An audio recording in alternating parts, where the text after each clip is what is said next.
মধ্যপ্রাচ্য সংঘাতে অস্থিতিশীল এশিয়ার জ্বালানি তেলের বাজার, অভিযোগ কৃত্রিম সংকটের। কলম্বো ইরানি নাবিকদের উদ্ধার, প্রত্যাবাসন নিয়ে আমেরিকার চাপ। নেপালের রাজনীতিতে তরুণ নেতা বালেন্দ্র শাহের উত্থান, দেশ গঠনে অবদান রাখবেন বলে আশা সাধারণ মানুষের প্রবল। অলৌকিক সুরক্ষার খোঁজে থাইল্যান্ডের মন্দিরে ভিন্ন ধর্মীয় উৎসব পালিত।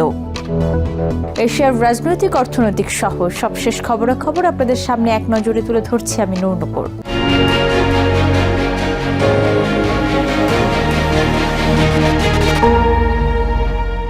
ইরান ইসরায়েল সংঘাতের ফলে আন্তর্জাতিক বাজারে তেলের দাম বেড়ে যাওয়ায় এশিয়ার বিভিন্ন রাষ্ট্রে জ্বালানি তেলের দাম বেড়ে যেতে দেখা গেছে।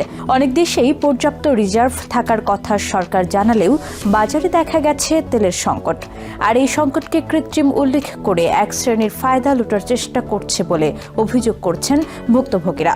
তবে গ্রাহকদের সুবিধার্থে বাংলাদেশ সহ কয়েকটি দেশে জ্বালানি সরবরাহে রেশনিং সিস্টেম চালু করেছে সরকার, যা চলমান অস্থিতিশীলতাকে নিয়ন্ত্রণে রাখার চেষ্টা বলে জানিয়েছে কর্তৃপক্ষ। মধ্যপ্রাচ্যের যুদ্ধ বৈশ্বিক জ্বালানি বাজারকে অস্থির করে তুললে সরবরাহ সংকটের আশঙ্কা ও আতঙ্কে কেনাকাটা ও মজুদ বাড়তে থাকায় বাংলাদেশ সরকার জ্বালানি রেশনিং চালু করে। এর ফলে শনিবার রাজধানী ঢাকায় বিভিন্ন পেট্রোল পাম্পে দীর্ঘ সারিতে দাঁড়িয়ে থাকতে দেখা গেছে বহু গাড়ি ও মোটরসাইকেলকে।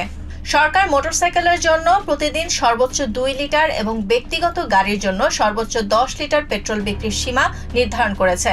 চালকদের অভিযোগ, এই বরাদ্দ যথেষ্ট নয়, বিশেষ করে যারা উবারের মতো রাইড শেয়ারিং প্ল্যাটফর্মের উপর নির্ভর করে জীবিকা নির্বাহ করেন। মোটামুটি কাজ চলে যাবে, কিন্তু যেভাবে করে আসলে দীর্ঘ লাইন করে আসলে দাঁড়াতে হয়, এটার জন্য তো মিনিমাম আধা ঘন্টা সময় চলে যাচ্ছে। আবার যদি এটা তেল শেষ হয়ে যায় আবার তো সেটা দাঁড়াতে হবে আর কি, লাইনে দাঁড়াতে হবে। যেমন মোটরসাইকেল, প্রাইভেট, এরা সবাই টাঙ্কি ফুল নিয়ে মানে জমায় রাখতেছে সবার মতো করে, ঠিক আছে, যার কারণে দেখা গেছে অনেক পাম্পের তেল পাইতেছে না। এটা হচ্ছে একটা আতঙ্ক, মানে মানুষের মধ্যে একটা আতঙ্ক ছড়ায় গেছে। এদিকে যুদ্ধের খবরে পাকিস্তানের লাফিয়ে বেড়েছে জ্বালানি তেলের দাম। শুক্রবার দেশটির সরকার ডিজেল ও পেট্রোলের দাম প্রায় 20% বাড়ানোর ঘোষণা দেয়। এতে নতুন দামে ডিজেলের লিটার প্রতি মূল্য দাঁড়িয়েছে 321.17 রুপি এবং পেট্রোল 335.86 রুপি, অর্থাৎ এক ধাক্কায় দুই জ্বালানির দামই বেড়েছে 55 রুপি করে। বৈশ্বিক বাজারে দামের ঊর্ধ্বগতির কারণেই এই সিদ্ধান্ত নিতে হয়েছে বলে জানিয়েছেন পাকিস্তানের জ্বালানি মন্ত্রী আলী পারভেজ মালিক। দামের পরিবর্তন প্রতিদিনই বেশ অস্থিরভাবে ঘটছে। সামনে আমরা এটি সাপ্তাহিক ভিত্তিতে পর্যালোচনা করব এবং এই ব্যবস্থায় চালু রাখবো যাতে মানুষের জন্য জ্বালানি সরবরাহ নিশ্চিত করা যায়। দাম বাড়ার খবর ছড়িয়ে পড়তেই লাহোর ও করাচি সহ বড় শহরগুলোতে লাইন বাড়তে দেখা যায়। পেট্রোল পাম্পগুলোতে দেখা দিয়েছে জ্বালানির সংকটও। এই পেট্রোলই এখন আমাদের একমাত্র জীবিকার উপায়। এখন রমজান চলছে, ঈদ সামনে, আশা করি আমাদের ঈদটাও ভালো কাটবে। আমরা শুধু বলবো সরকার যেন এমন কিছু করে যাতে আমাদের জীবিকা একটু ভালো হয়। ব্যবসা বাণিজ্য খারাপ যাচ্ছে, মানুষ সমস্যায় আছে। এই অবস্থায় পেট্রোলের দাম 55 রুপি বাড়া শুধু একটি সংখ্যা নয়, এর ফলে সবকিছুর দামই বাড়বে। মানুষ কিভাবে সামলাবে? সামনে ঈদ, সরকারকে বিষয়টি পুনর্বিবেচনা করা উচিত। বিশ্লেষকদের আশঙ্কা, নতুন এই মূল্যবৃদ্ধি দেশটির সাধারণ মানুষের জীবনযাত্রার ব্যয় আরো বাড়িয়ে দেবে এবং মূল্যস্ফীতির চাপকে তীব্র করবে। পাকিস্তান মূলত সৌদি আরব ও সংযুক্ত আরব আমিরাত থেকে তেল আমদানি করে। এদিকে মিয়ানমারেও ব্যক্তিগত যানবাহনের জন্য ব্যাপক জ্বালানি রেশনিং ব্যবস্থা চালু করেছে সরকার। নতুন জোর বেজোর লাইসেন্সিং ব্যবস্থার আওতায় জোর নম্বরের লাইসেন্স প্লেটধারী যানবাহন কেবল জোর তারিখে এবং বেজোর নম্বরের প্লেটধারী যানবাহন বেজোর তারিখে চলাচল করতে পারবে। গত বুধবার এই ব্যবস্থার ঘোষণা দেয়া হয়। দেশটির national defence and security council ব্যবসা প্রতিষ্ঠান ও ব্যক্তিদের বেশি দামে পুনরায় বিক্রির উদ্দেশ্যে জ্বালানি মজুত না করার সতর্কবার্তা দিয়েছে। তারা বলেছে, এ ধরনের অপরাধে জড়িতদের বিরুদ্ধে আইনগত ব্যবস্থা নেওয়া হবে। Nahid Sihan, TVN24 news desk.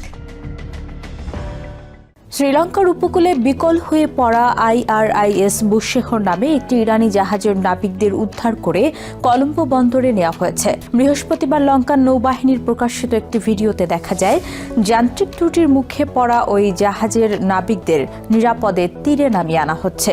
পরবর্তীতে তাদের কলম্বোর অদূরে ওয়েলিসারা নৌ ক্যাম্পে স্থানান্তর করা হয়। তবে এই মানবিক উদ্ধার কার্যক্রমকে ঘিরে এখন তীব্র কূটনৈতিক জটিলতা তৈরি হয়েছে। রয়টার্সের প্রতিবেদন অনুযায়ী চলতি সপ্তাহে ডুবে যাওয়া অন্য একটি ইরানি যুদ্ধ জাহাজের বেঁচে যাওয়া সদস্য এবং বুশেহরের নাবিকদের ইরানে ফেরত না পাঠাতে শ্রীলঙ্কা সরকারের উপর চাপ দিচ্ছে আমেরিকা। ওয়াশিংটনের পক্ষ থেকে বিষয়টি নিয়ে কড়া বার্তা দেওয়া হয়েছে বলে জানা গেছে। নেপালের তরুণ আন্দোলন ও সোশ্যাল মিডিয়ার প্রভাবে মাত্র ৩ বছরের ব্যবধানে র্যাপার থেকে সক্রিয় রাজনীতিতে প্রবেশ করেছেন বালেন্দ্র শাহ। ৫ মার্চ অনুষ্ঠিত দেশটির সাধারণ নির্বাচনে তার নেতৃত্বে রাষ্ট্রীয় স্বতন্ত্র পার্টি পেয়েছে সংখ্যাগরিষ্ঠ ভোট। ১৩৭ আসনের মধ্যে আরএসপি এগিয়ে আছে ১০০ আসনে। গত বছরের ১৩ দিনের আন্দোলনে সরকার পতন এবং তরুণদের তৈরি রাজনৈতিক দল নিয়ে নির্বাচনে প্রতিদ্বন্দ্বিতা করাকে এক চমকপ্রদ বিষয় হিসেবে দেখছেন বিশ্লেষকেরা।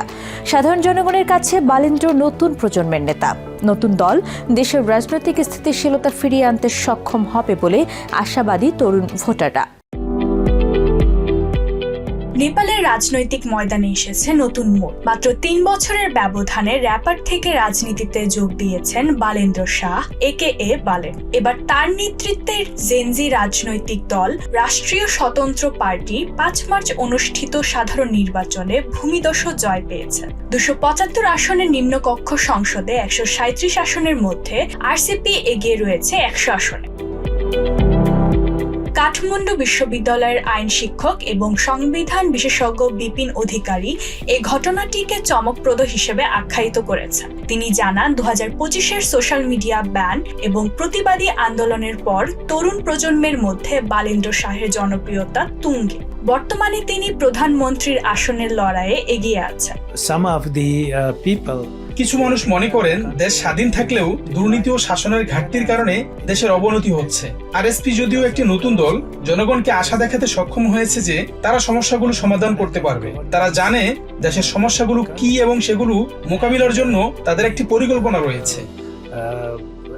आरएसपी ये वोट से नया सरकार बनेगा, नया सरकार से देश को विकास लगायत नीति निर्माण ऐन कानून बनाएगा देश जनता के पक्ष में, इसलिए वोट डाला।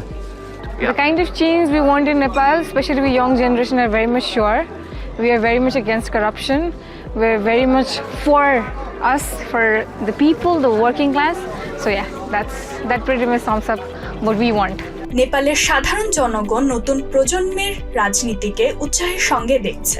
আরসিপি দেশের রাজনীতিকে নতুন ভাবনায় এগুতে সাহায্য করবে বলে আশাবাদী তরুণ ভোটাররা। তাদের ধারণা, ছোট হলেও দলটিতে ইতিমধ্যে প্রতিষ্ঠিত হয়েছে জনমতের শক্তি। As a mayor, মেয়র হিসেবে বালেন্দ্র শাহ খুবই কার্যকরভাবে দায়িত্ব পালন করেছেন। স্পষ্টতই অনেক রাজনৈতিক দল এবং সংবাদ মাধ্যম তার কাজের ধারা ও ফলাফল নিয়ে বিভিন্ন মন্তব্য করেছে, তবে তিনি সফল হয়েছেন। গত ৩ বছরে কাঠমান্ডু ব্যাপকভাবে বদলে গেছে, যা বালেন্দ্র শাহের সক্ষমতার প্রমাণ হিসেবে কাজ করেছে। নেপালের দীর্ঘদিনের রাজনৈতিক অস্থিরতা, বেকারত্ব ও দুর্নীতি দেশের মানুষের মাঝে তীব্র ক্ষোভ ও অস্থিরতা সৃষ্টি করে। যে ক্ষোভের বিস্ফোরণ ঘটে ২০২৫ সালের গণঅভ্যুত্থানে এবং ফলশ্রুতিতে সেপ্টেম্বরে পতন হয় প্রধানমন্ত্রী KP শর্মা সরকারের। দেশটির এই রাজনৈতিক অভ্যুত্থান বালেন্দ্র শাহের মতো নতুন নেতাদের পৌঁছে দিচ্ছে রাজনৈতিক মঞ্চে। ইশরাত জাহান প্রভা, TVN 24 নিউজ ডেস্ক। থাইল্যান্ডের নাখনপাথম প্রদেশে পালিত হলো ঐতিহ্যবাহী উল্কি উৎসব বা থাই ওয়াই ক্রো। আধ্যাত্মিক শক্তি আর বিশ্বাসকে পুঁজি করে হাজার হাজার বৌদ্ধ ধর্মাবলম্বী এই উৎসবে যোগ দেন। ভক্তদের বিশ্বাস, এই পবিত্র উল্কি বা সাকিয়ান্ত তাদের অলৌকিক সুরক্ষা প্রদান করে। থাইল্যান্ডের নাখনপাথম প্রদেশের ওয়াট বাং ফ্রা মন্দির। সকাল থেকেই হাজারো মানুষের পদচারণায় মুখর মন্দির প্রাঙ্গণ। উপলক্ষ বার্ষিক ওয়াই ক্রু উৎসব। প্রয়াত বৌদ্ধ গুরু লুয়াং পো পার্নকে শ্রদ্ধা জানাতেই প্রতি বছর আয়োজন করা হয় এই উৎসবের মূল আকর্ষণ হল সাক ইয়ান্ত বা পবিত্র উল্কি। ভক্তদের বিশ্বাস এই উল্কির মাঝে লুকিয়ে আছে অলৌকিক ক্ষমতা। মন্ত্রমুগ্ধের মতো ভক্তরা কেউ গর্জন করছেন, কেউ বা দৌড়াচ্ছেন মন্দিরের দিকে। অনেকের মাঝেই দেখা যায় এক ধরনের আধ্যাত্মিক ঘোর। শুরুতে আমি ধর্মীয় কারণে উল্কি আঁকা শুরু করি, তবে এটাকে আমি শিল্পকর্ম হিসেবেই দেখি। এই শাক ইয়ান্ত আসলে গৌতম বুদ্ধের পবিত্র লিপি। পুরো শরীরে এটি আঁকা শেষ হলে দারুণ দেখায়। এখানে আপনারা থাইল্যান্ডের খাঁটি এবং ঐতিহ্যবাহী সব উল্কি দেখতে পাবেন। এই উৎসবে আসা ভক্তদের বিশ্বাস কেবল শারীরিক সৌন্দর্যে সীমাবদ্ধ নয়। তাদের দাবি এই উল্কি তাদের দুর্ঘটনা এবং শত্রু থেকে রক্ষা করে। একবার আমি ভয়াবহ সড়ক দুর্ঘটনার কবলে পড়ি। গাড়ি উল্টে গিয়েছিল, কিন্তু আমার কিছুই হয়নি। এমনকি একবার হামলার শিকার হয়েও আমি বেঁচে ফিরেছি। এসব অলৌকিক অভিজ্ঞতাই এই উল্কির উপর আমার বিশ্বাস কয়েক গুণ বাড়িয়ে দিয়েছে। কেউ আবার বিশ্বাস করেন ভাগ্যের উন্নতির জন্য, আবার কেউ বা সুস্বাস্থ্যের আশায় এই পবিত্র চিহ্ন শরীরে ধারণ করেন। এটি আমার জীবন বদলে দিয়েছে। এখন আমি যাতেই হাত দেই তাতেই সফলতা পাই। আমার প্রতিটি কাজ এখন খুব সুন্দরভাবে সম্পন্ন হয়। উৎসবের শেষ পর্যায়ে বৌদ্ধ ভিক্ষুরা ভক্তদের উপর পবিত্র জল ছিটিয়ে আশীর্বাদ করেন। তাদের বিশ্বাস এর মাধ্যমে পুরনো উল্কিগুলো পুনরায় আধ্যাত্মিক শক্তি ফিরে পায়। থাইল্যান্ডের এই প্রাচীন সংস্কৃতি যুগে যুগে এভাবেই অটুট রাখছে মানুষের বিশ্বাস আর ভক্তিকে। Nahid Sihan, TVN 24 news desk. এক নজরে প্রতিদিন এশিয়ার খবর জানতে চোখ রাখুন TVN 24 নিউজ নেটওয়ার্কের ইউটিউব ও ফেসবুক পেজে।